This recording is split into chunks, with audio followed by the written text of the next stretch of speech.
abazididdeko kabenga pastor kabenga batunulire bagwa bubi bamaliriza bubi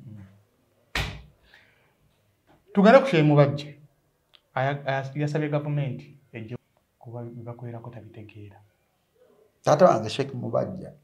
so amulaba mukamwa bati kyemusaba tetuli mulembe omupya ne wasibuka eddiini ey'Ikiislamu mu Buwarabu TikTok gyeri nilwa kubanga bo ensi zaabwe zirumirirwa abatuuze baazo zaateeka amateeka ku TikTok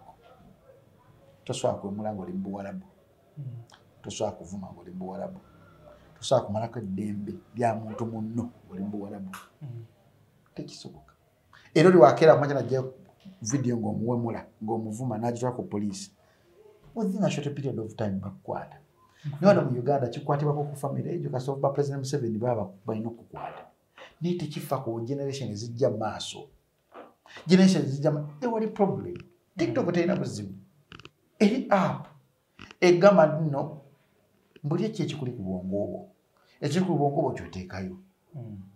abamu ku bo ebafudde ebitagasa not because tebalina tebamanyi kukola because bali mu nsi etalimu tteeka amateeka ge gali naye amateeka tegali tegakola amateeka gakolerako few individuals bw'ovuma kuba advisor President Museveni amateeka gakwata era bo bwe bavuma tegabakwata bwe bawemula tegabakwatirako ddala bw'ovuma omwana wa President Museveni gakwata ffe bavuma abaffe tegatukwata mu byonna TikTok kyekizibu kya Uganda n'obusiraamu kyekizibu kya Uganda ne buli ddiini yonna kubanga ne basheeka ne bapasa bavudde ku mulamwa lwaki teyasoose kufokasinga ku kyakwerayiza yandibadde mutuufu ekyo sijja kigenda mu kiri passion kya ddiini boyabaye teddiini yammwe njuwa respect because kyekimu ku bintu byetasobola kusinyikirako mannyo kisanyi kikyaggwako lwaki tawummula ayagala tukalakata tufiirako bufiizi ku TikTok tetunagenda mu details anti wabaawo za TikTok eveewo tiyagambye neerayiza yagambye nti TikTok eveewo olw'ensonga ze ensonga zitwogerako ze zino TikTok kuliko abantu abatimba obwerere bw'abakazi tifu ne zibasyaza tubamanyi TikTok kuliko abantu abawemula enkya n'atambula n'agenda mu state house n'amuwa ssente TikTok kuliko abantu abawemula ne bagenda bagagga ne babawa ssente TikTok kuliko abantu abalaga ensi yaffe nti yagwaga wala tekyalina makulu omwana omuwala naddaawo n'ateekawo TikTok n'agamba nange nze kusindikira ogifuna oleeta waka mpa omutwalo ngikulageko n'agibikula n'agigattako naye munsi edda tebiriiyo tusobola kuddira mwana omuwala n'ateekawo kamera nandika okulaga obukazi bwe bwebufaanana ng'ensi erina amateeka naye wolagira nti n'amateeka gakola kwata emmundu odde ku TikTok otandika okupanga emmundu ogamba nange leero ngenda kugundi bajja kunoonya bakusiba ne TikTok video ejja gijjayo naye TikTok tosobola kujjayo video y'omuntu ng'ali bwerere nga yeeraze waate ogundi bwe ng'atowemula TikTok mulimu abantu abakeera ku makya ng'awemula bwemuza okuva January nga avuma banne cyberbullying kiyenga ndi mu Buwarabu tosobola kuwemula Muwarabu munno nosigala nga owagira mu bajje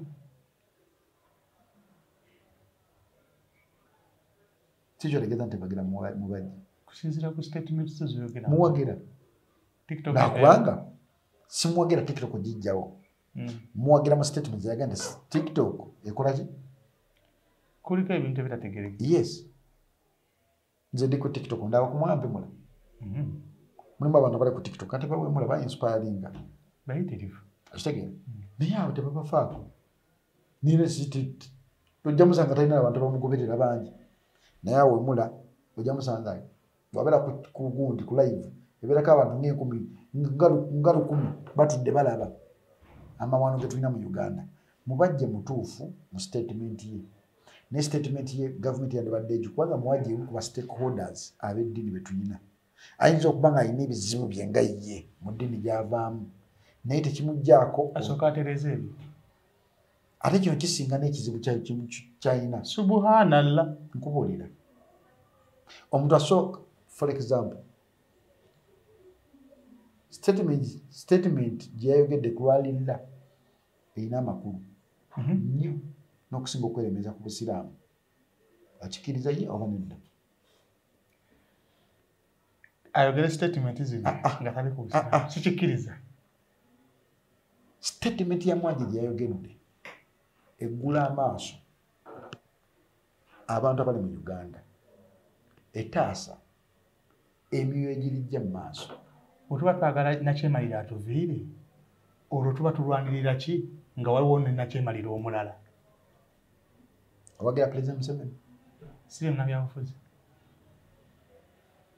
katubuuziza ekibuuzo ekikyamu nga naye kwenye tulina ansa yakyo siri kubanga tuli munnabyabufuzi okkiriza nti eddiini kati we lyatuuka lirimu politics ew'ekika ekyawaggulu kati ogambye tuli munnabyabufuzi mubajje muleke ate affe mubajje muleke ku lwalirira kubanga ogambye tuli munnabyabufuzi ate ng'eddiini ennaku zo mulimu politics ate bw'ogambye tuli munnabyabuki kite kirabe bulabe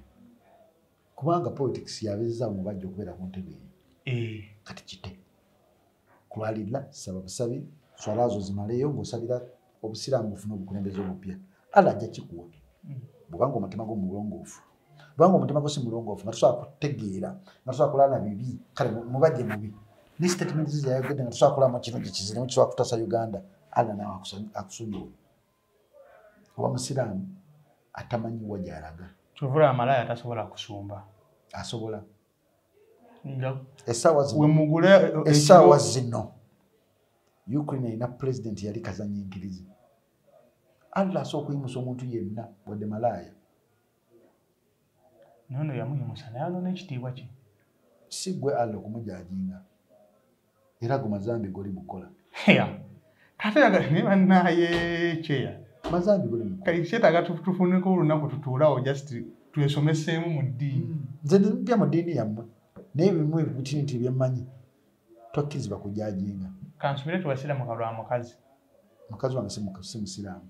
tugende mu maaso ate nekira siramuka mu badde wagoni nze obulamu bwange wonna mama Melissa yali musiraamu nakulira mu kitundu Melissa alina erinnya ly'ekiyisa bamuyita Shidati mama eri yamutuuma ne famire ye bamuyita Shidati mama ye Maishala baba bakyawa ki ekiremesezza gavumenti oba ogamba mbu TikTok ng'ate kituufu si woba ogamba wabula w'otunula wano n'ogenda ku app n'olabako ki ekiremesezza TikTok gavumenti okulaba nga wasuze namuyimbi ki manyi gosula n'abayimbi obwongo buba tebutedde bulungi nasiibye era leero ogenda kunsiibula sisobola kubanga wasiibye byewakogera awo ekisibo kyo kiri mu kufa kyekiremesezza ki kyekiremesezza gavumenti okubeera ng'eteeka enninga ku bantu abatuwemula because eyagala kufuga eggwanga essiru oba mulimu ensi mu nsi bobba n'ogenda mu nsi yaba protectinga ng'obbye mu Uganda n'ogenda mu eyo ensi wobba abagwira oba mu nsi endala bwogenda ng'oli munnansi bakuprotectinga teteri musango basobola kukuvunaana ensi eyo gimanyi ginoonyerezeeko ate y'abaisiraamu so ekiremesezza gavumenti okuteekawo amateeka makakkali ku social media I think gavumenti emanyi lulimi lumu lwa mmundu mulabe waayo ow'amaanyi kasoba n'emmundu ye muntu abeera n'emmundu naye mulabe wa gavumenti eno wa Uganda ye muntu akwata obuwungo bw'omuntu n'abuddamu ejjinga nate omuntu kasita atuuka ekirala n'abeera depressed omuntu yenna asobola omukozesa ekintu kyonna kyekisiru n'akikola nkikuddemu omuntu afuna depression mu bwongo bwe omuntu yenna kabe munnabyabufuzi asobola omugamba ekigambo n'akikola kyova abantu b'ennaku zino basiru bannabyabufuzi bebabategeerera kulwalira tusaba mu Allah mutuyambe omusajja mugulire ku ssimu kulwalira bw'oba oli musiraamu ng'oli eyo omusajja ono mugulye ku ssimu simu kyeno Samsung S9 tugamusondera Samsung S9 tugamusondera essimu kulwalira njiyo olinako mmeka nja kusooka kulaziba kusondedde ate onaategeera oti nja kutegeera tosobola kumukweka kintu nsobola okutegeera nti olina omutwala nsobola okutegeera webasi n'omukazi nsobola okutegeera ebintu bingi nnyo ku ggwe kati engeri gy'ogambye basonde bazikuwe tebazimba nja zirya ofuna omusango wa Mungu ni kulwalira bakusondera essimu tufune omuntu amugulire essimu agiweereze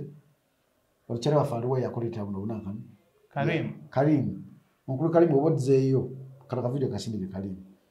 bw'oba ozzeeyo wabweru tufuneyo ku ssimu etegerekeka omusajja wo olaba essimu gy'akwata yiiyo